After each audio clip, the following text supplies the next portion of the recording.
دیکھیں رب کائنات نے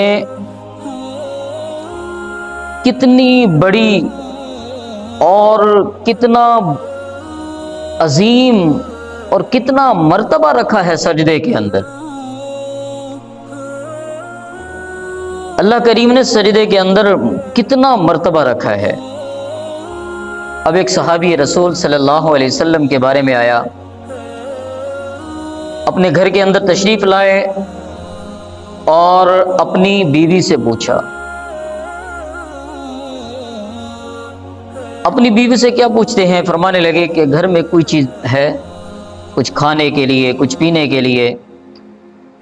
تو انہوں نے کہا گھر میں تو کچھ نہیں ہے۔ فرمایا گھر کے اندر کچھ نہیں ہے۔ اب کیا ہوا؟ وہاں سے مسجد کی طرف چل پڑے، کیونکہ محبوب علیہ الصلوۃ والسلام سے سنا ہوا تھا کہ جو انسان، جو شخص اللہ رب العزت سے نماز پڑھ کر 2 رکعت نماز صلاۃ الحاجت پڑھ کے خالق کائنات سے جو مانگے وہ اللہ رب العزت اسے ضرور عطا فرماتے ہیں۔ چلا گیا مسجد کے اندر،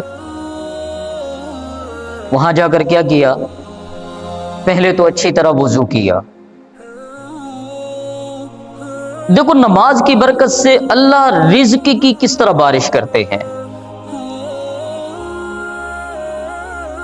وضو کیا، وضو کر کے جا کر اللہ کی حضور کھڑے ہوئے، 2 رکعت نماز صلاۃ الحاجت پڑھی، اور پڑھنے کے بعد دعا مانگی، دعا مانگنے کے بعد گھر کی طرف لوٹے۔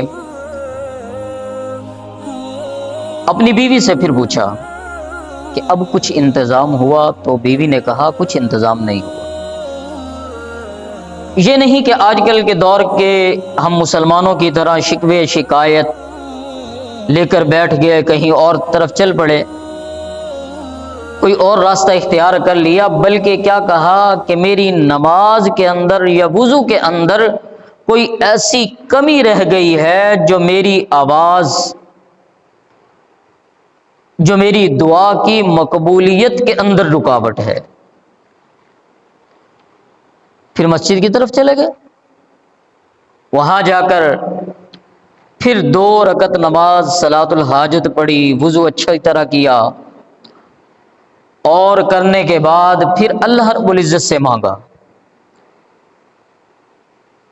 مانگنے کے بعد پھر واپس گھر آئے، بیوی سے پوچھا کوئی چیز، کچھ انتظام ہوا؟ تو کہنے لگی کچھ انتظام نہیں ہوا۔ اب کہنے لگے شاید کہ میری نماز کے اندر کوئی کمی رہ گئی ہے۔ پھر گئے، پھر نماز پڑھی، وضو کیا، وضو کر کے 2 رکعت نماز صلاۃ الحاجت پڑھی، پڑھ کر اللہ سے دعا کی۔ جب واپس لوٹتے ہیں بیوی سے پوچھا ہاں کوئی انتظام ہوا؟ تو کہنے لگی اور تو کچھ انتظام نہیں ہوا، گھر کے اندر ایک جو ہمارے گھر کے اندر پرانی چکی پڑی تھی جو پتھر کے 2 پارٹوں والی، وہ خود بخود چل رہی ہے اور اس سے آٹا نکل رہا ہے۔ یہ ہے نماز کی برکت۔ جب نبی کریم صلی اللہ علیہ وسلم کی طرف لوٹے اور ان کو جا کر یہ ساری واقعہ سنایا، ساری بات بتائی، تو محبوب علیہ الصلوۃ والسلام نے فرمایا کہ اے میرے صحابی،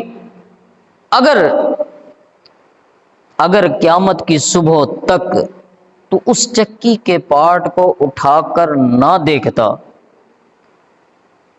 تو جس طرح تیرے گھر کے سارے برتن بھر گئے تھے، آٹا پھر بھی آنا بند نہیں ہوا تھا، تو نے اٹھایا اور اٹھا کر اس چکی کے پارٹ کو دیکھا، نیچے ایک گندم کا دانہ پڑا تھا، اگر تو نہ اٹھاتا تو قیامت تک یہ چکی اسی طرح چلتی رہتی اور آٹا اسی طرح دیتی رہتی۔ یہ ہے نماز کی برکت، یہ ہے نماز کی فضیلت، یہ ہے سجدوں کی برکت۔ اب آگے چلیے، پیغمبر علیہ الصلوۃ والسلام رحمت للعالمین بن کر آئے، اور اتنے رحمت والے پیغمبر جنہوں نے طائف کے اندر بھی پتھر کھا کر اپنے مارنے والوں کو، اپنے اوپر پتھر برسانے والوں کو بد دعا نہیں کی، وہ رحمت للعالمین پیغمبر کیا فرماتے ہیں؟ کہ دیکھو ایک تو نماز نہیں پڑھتا وہ الگ بات ہے، ایک نماز نہیں پڑھتا وہ الگ بات ہے، اور فرمایا کہ جو ان لوگوں کی طرف میں جاؤں، چند صحابہ کو کہوں کہ وہ لکڑیاں اکٹھی کریں، اور میں پھر ان لوگوں کی طرف جاؤں، ان مسلمانوں کی طرف جاؤں جو بغیر عذر کے، بغیر کسی وجہ کے، بغیر کسی جو ہے شرعی عذر کے گھروں میں نماز پڑھ لیتے ہیں، میں ان کے گھروں کو جلا دوں۔ اللہ اکبر، کیسا رحیم پیغمبر! اور نماز کے چھوڑنے نہیں بلکہ جماعت سے نہ پڑھنے پر پیغمبر علیہ الصلوۃ والسلام نے فرمایا کہ میں ان کے گھروں کو جلا دوں۔ ہاں، یہ نماز بڑی اہمیت رکھتی ہے۔ سیدنا حسین رضی اللہ تعالیٰ عنہ نے کربلا کے میدان کے اندر بھی اس نماز کا دامن نہیں چھوڑا۔ نماز کتنی بڑی اہمیت رکھتی ہے، یہ سجدہ کتنی بڑی اہمیت رکھتا ہے۔ نماز فرمایا یہ دین کا ستون ہے۔ وہ ایک جگہ پہ ارشاد فرمایا کہ مومن اور کافر کے درمیان یہ فرق کرنے والی چیز نماز ہے۔ اور دیکھو نماز پڑھنے والے کی کیا فضیلت ہے۔ محبوب علیہ الصلوۃ والسلام نے فرمایا کہ جس شخص کو آپ دیکھو یہ نماز کے لیے مسجد میں جاتا ہے، یہ مسجد میں آتا جاتا ہے، اس کے ایماندار ہونے کی گواہی دو۔ یہی وہ سجدہ ہے، یہ وہ سجدہ جس سجدے کا حکم اللہ نے ابلیس کو دیا۔ ابلیس کو دیا، عزازیل تھا نام، اور کائنات کے اندر، دنیا کے اندر ایسی کوئی جگہ نہیں جس نے اللہ کی عبادت نہ کی ہو، سجدہ نہ کیا ہو، مگر جب رب کا حکم تھا، حکم ربی تھا، اللہ نے حکم دیا کہ میں نے اپنے ہاتھوں سے اپنا خلیفہ تخلیق کیا ہے، میں نے بنایا ہے، تم سارے کے سارے کیا کرو؟ سجدہ کرو۔ فسجد الملائکۃ کلھم اجمعون۔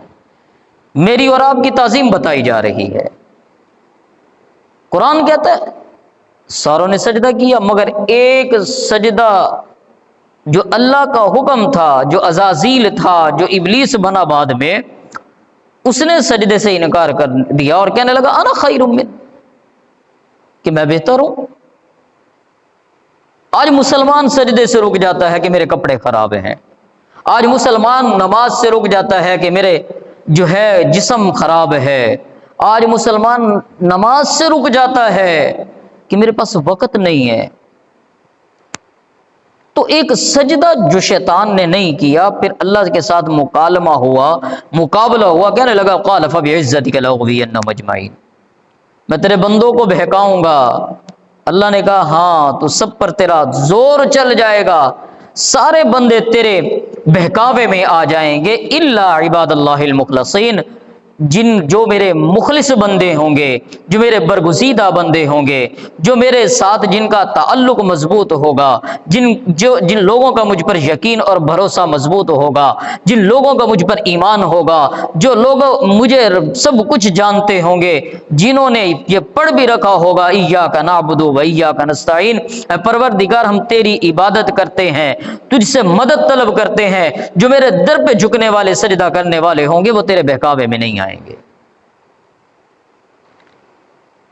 الا عباد اللہ المخلصین۔ آج ہم پریشان ہوتے ہیں، روزی سے پریشان، من اعرض عن ذکری فإن له معیشۃ ضنکا، جو میں نے پہلے قرآن مجید کی آیات مبارکہ تلاوت کی، فرمایا کہ دنیا کے اندر جو اللہ کے ذکر سے اعراض کرتا ہے، جو نماز نہیں پڑھتا، فرمایا معیشۃ ضنکا، دنیا کے اندر اس کو عذاب کیا ہوگا کہ اس کی روزی اس پر تنگ کر دی جائے گی۔ آج یہی وجہ ہے کہ کئی کمانے والے ہیں، کئی لوگ گھروں کے اندر کمانے والے ہیں۔ آج کل تو ایسا ماحول بن چکا ہے، اور ادر کنٹریز میں بھی، پاکستان میں بھی، کہ لیڈیز بھی جا رہی ہیں، آفس جا رہی ہیں، وہ بھی کما رہی ہیں، وہ بھی روزی کے پیچھے بھاگ رہی ہیں، آدمی ہیں وہ بھی روزی کے پیچھے بھاگ رہے ہیں۔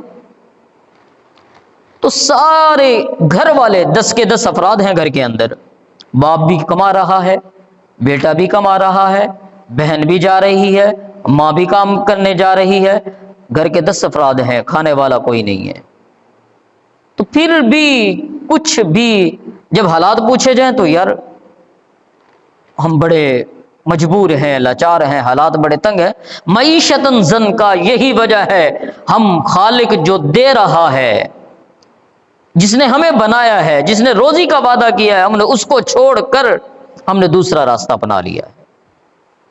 من اعرض عن ذکری، اللہ کے ذکر سے اعراض کر لیا، منہ پھیر لیا، یہی وہ وجہ ہے، یہی وہ وجہ ہے جو پریشانیاں ہمارا جان نہیں چھوڑتی، مشکلات ہمارے در پر رہتی ہیں، ہم دوسرے ادر راستے تلاش کرتے ہیں، دوسرے راستے تلاش کرتے ہیں۔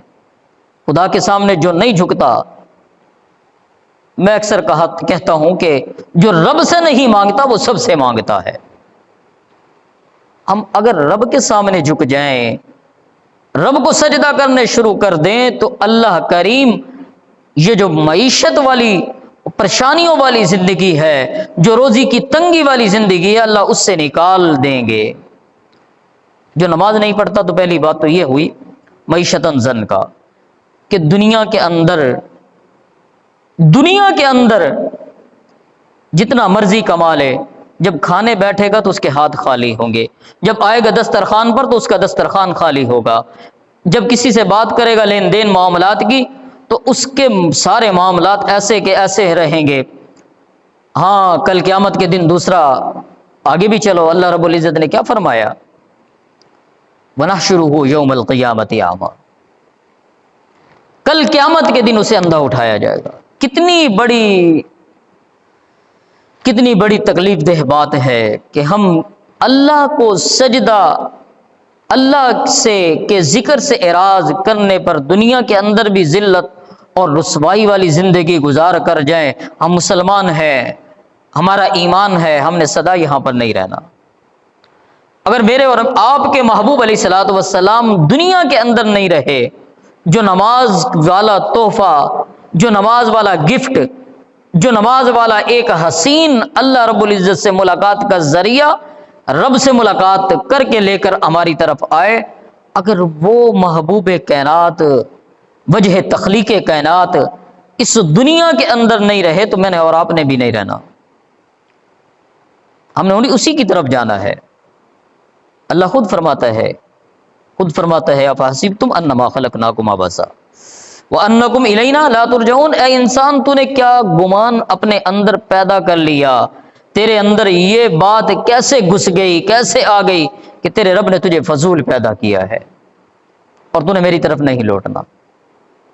جب لوٹنا ہے تو فرمایا وَنَحْشُرُهُ يَوْمَ الْقِيَامَةِ أَعْمَى، جو رب سے اعراض کر کے آئے گا، نمازیں نہیں پڑھے گا، اللہ کے ذکر سے دور بھاگے گا، مساجد کو آباد نہیں کرے گا، گھروں کو قبرستان بنائے گا۔ گھروں کو قبرستان بنانے کا مطلب یہ ہے، نبی کریم صلی اللہ علیہ وسلم نے فرمایا کہ اپنے گھروں کو قبرستان نہ بناؤ، کہ اپنے گھروں کے اندر قرآن کی بھی تلاوت کرو، نماز سے بھی آباد رکھو۔ ہماری مائیں، بہنیں، بیٹیاں جو گھروں میں رہتی ہیں، وہ گھروں کو آباد کریں، جیسے بچے جب آپ کو دیکھیں گے نماز پڑھتا ہوا، ان کی تربیت اچھی ہوگی۔ جب اپنے بچوں کو اپنی تربیت، اپنا ماحول ایسا دیں گے تو کل کو وہ آپ کی تعظیم کریں گے، آپ کی عزت کریں گے، تم اس پروردگار کے سامنے جھکنا سکھاؤ گے، وہ پروردگار وہ تمہارے سامنے ان کو تعظیم کرنا اور تمہارے سامنے جھکنا سکھا دے گا۔ تو یہی وجہ ہمارے بچے ہماری عزت نہیں کرتے، ہمارے بچے ہمارا کہنا نہیں مانتے۔ میں رب کا کہنا نہیں مانتا، میرا بچہ میرا کہنا کیسے مانے گا؟ میں نے کیونکہ رب نے جو کہہ دیا، محبوب علیہ الصلوۃ والسلام نے فرما دیا، وہ بات برحق ہے۔ کل مولود یولد علی الفطرۃ فابواہ او یحودانہ او ینصرانہ او یمجسانہ، جو پیدا ہونے والا بچہ چاہے وہ کافر کے گھر میں پیدا ہو رہا ہے، چاہے وہ مشرک کے گھر میں پیدا ہو رہا ہے، چاہے وہ مجوسی کے گھر میں پیدا ہو رہا ہے، چاہے وہ بدھ مت کے گھر میں پیدا ہو رہا ہے، چاہے ہندو کے گھر میں پیدا ہو رہا ہے، چاہے عیسائی کے گھر میں پیدا ہو رہا ہے، چاہے کرسچن جین کے گھر میں پیدا ہو رہا ہے، چاہے مسلمان کے گھر میں پیدا ہو رہا ہے، چاہے مشرک کے گھر میں پیدا ہو رہا ہے، چاہے موحد کے گھر میں پیدا ہو رہا ہے، یہ یاد رکھنا کل مولود یولد، ابد سے لے کر ازل تک، قیامت سے لے کر نبی کریم صلی اللہ علیہ وسلم سے پہلے پیغمبر علیہ الصلوۃ والسلام کی آمد کے بعد سے لے کر قیامت تک آنے والا ہر پیدا ہونے والا بچہ فطرت اسلام پر پیدا ہوتا ہے۔ آگے کیا فرمایا؟ کل مولود یولد علی الفطرۃ فابوا او یحودانہ، یا تو اس کے ماں باپ اس کو یہودی بنا دیتے ہیں، یہودی کے گھر میں بیٹا پیدا ہوا ہے تو وہ مسلمان فطرت اسلام پر ہی پیدا ہوا ہے، اسلام کی، رب کی محبت، پیغمبر علیہ الصلوۃ والسلام کے لائے ہوئے دین کی چنگاری اس کے دل کے اندر، اس کے من کے اندر ہے، ہاں بس تھوڑی سی ہوا دینے کی دیر ہے، وہ چنگاری پھر ایسے جو ہے جوالہ بنتی ہے، یہ پھر ایسا بڑا شعلہ بھڑکتا ہے کہ وہ انسان ایمان کی روشنی سے اپنے جسم کو، اپنی روح کو، اپنے وجود کو، اپنے جو ہے باطن کو معطر اور منور کر لیتا ہے۔